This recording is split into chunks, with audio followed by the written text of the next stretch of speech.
Good morning. ഞാൻ doctor Sebil Mathai, ENT കൺസൾട്ടൻ്റാണ്, MAGJ hospital Mookkannoor.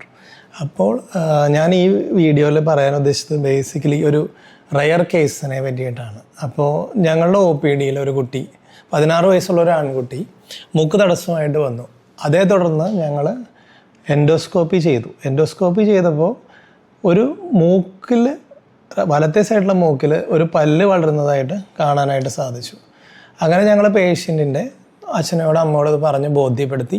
തുടർന്ന് അതിൻ്റെ അലൈൻമെൻറ്റ് അറിയാനായിട്ട് CT സ്കാൻ എടുത്തു. CT സ്കാനിൽ വ്യക്തമായിട്ട് ആ പല്ലിൻ്റെ അലൈൻമെൻറ്റ് മനസ്സിലാക്കുകയും അതേ തുടർന്ന് കുട്ടിയോട് ഇത് സർജറി ചെയ്ത് നീക്കം ചെയ്യാൻ പറ്റുന്നതാണ് എന്ന് പറയുകയും ചെയ്തു. അപ്പോൾ അവർക്കുണ്ടായിരുന്ന സംശയം എന്ന് പറഞ്ഞാൽ ഇത് വലിയൊരു സർജറി ആവുമോ. അപ്പോൾ ഞാൻ പറഞ്ഞു, ഇത് ലോക്കൽ അനസ്തേഷ്യയിൽ തന്നെ നമുക്ക് എൻഡോസ്കോപ്പിൻ്റെ സഹായത്തോടു കൂടി പുറത്ത് പാടുകളൊന്നും ഇല്ലാതെ വളരെ ഈസിയായി നമുക്കത് ചെയ്യാൻ പറ്റും എന്ന് പറയുകയും അവർ തുടർന്ന് ഓപ്പറേഷൻ സമ്മതിക്കുകയും ചെയ്തു. പിന്നീട് അടുത്ത ദിവസം തന്നെ കുട്ടീനെ സർജറിക്ക് പോസ്റ്റ് ചെയ്യുകയും എൻഡോസ്കോപ്പിൻ്റെ സഹായത്തോടു കൂടി പല്ല് വളരെ ഭംഗിയായി ഏറ്റവും പെട്ടെന്ന് തന്നെ പൂർണ്ണമായിട്ടും എടുത്തു കളയാനായിട്ട്, ആ മൂക്കിൽ വളർന്ന ആ പല്ല് ഭംഗിയായിട്ടും എടുത്തു കളയാനായിട്ട് നമുക്ക് സാധിച്ചു.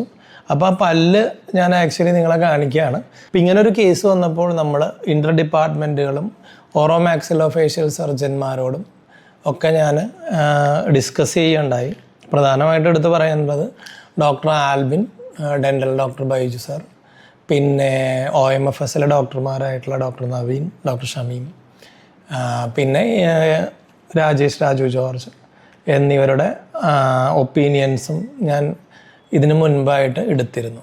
അപ്പോൾ ഇനി കുട്ടികൾക്കോ മുതിർന്നവർക്കോ ഇങ്ങനെ മൂക്ക് തടസ്സം വന്നു കഴിഞ്ഞാൽ നമുക്ക് അടുത്തുള്ള ഹോസ്പിറ്റലിൽ പോയി ഒരു എൻഡോസ്കോപ്പി ചെയ്ത് അതിൻ്റെ കറക്റ്റായിട്ടുള്ള കാരണം മനസ്സിലാക്കുക. കറക്റ്റായിട്ടുള്ള കാരണം മനസ്സിലാക്കാനായിട്ട് ഇപ്പോൾ എൻഡോസ്കോപ്പി ചെയ്യുന്നതിനൊന്നും നമ്മൾ ഭയപ്പെടേണ്ട ആവശ്യമില്ല. അതിൻ്റെ ഗുണം എന്ന് പറഞ്ഞു കഴിഞ്ഞാൽ ഇപ്പോഴത്തെ എൻഡോസ്കോപ്പിക് സർജറികൾക്ക് നമുക്ക് വളരെ പെട്ടെന്ന് തന്നെ രോഗിക്ക് വീട്ടിലേക്ക് പോകാനും വേദനയിലും ബ്ലഡ് ലോസിലും ഒക്കെ കുറവുണ്ട് എന്നുള്ളതുകൊണ്ടാണ്. അപ്പോൾ എല്ലാവരും തന്നെ ഇങ്ങനെയുള്ള ബുദ്ധിമുട്ടുകൾ വരുമ്പോൾ ഹോസ്പിറ്റലുമായിട്ട് ബന്ധപ്പെടാനായിട്ട് ശ്രമിക്കുക.